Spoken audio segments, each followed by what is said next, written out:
रामकृष्ण हरी नित्यगाथा चिंतन या मालिकेमध्ये आपणा सर्वांचे सहर्ष स्वागत।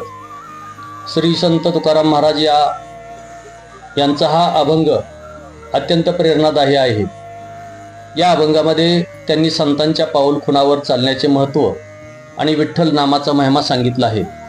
पुढे गेले त्याचा शोधित मार्ग, चला जाऊ माग घेत आम्ही। जे संत महात्मे आपल्या आधी मोक्षाच्या वाटेने निघून गेले आहेत, त्यांनी जो मार्ग दाखवला आहे तोच शोधत आपणही त्यांच्या मागे जाऊया, त्यांच्या पाऊल खुणावर चालण्याचा आपण प्रयत्न करूया।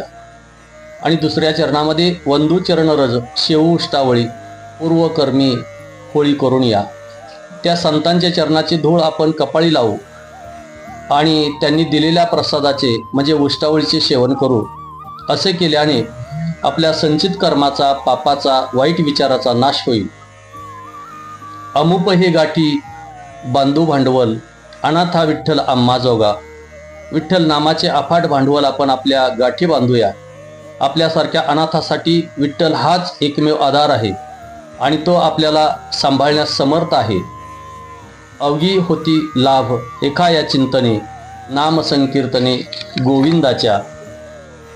गोविंदाच्या म्हणजे विठ्ठलाच्या नाम संकीर्तनाने आणि त्याच्या चिंतनाने सर्व प्रकारचे लाभ मिळतात। जीवनातील सर्व उणिवा या एका नामामुळे भरून निघतात। जन्म मरणाच्या खुंटतील खेपा होईल हा सोपा सिद्धपंत। या मार्गावर चालल्यामुळे जन्म मरणाचे फेरे संपतील। संतांनी आखून दिलेला हा भक्तीचा मार्ग अत्यंत सोपा आणि सिद्ध आहे।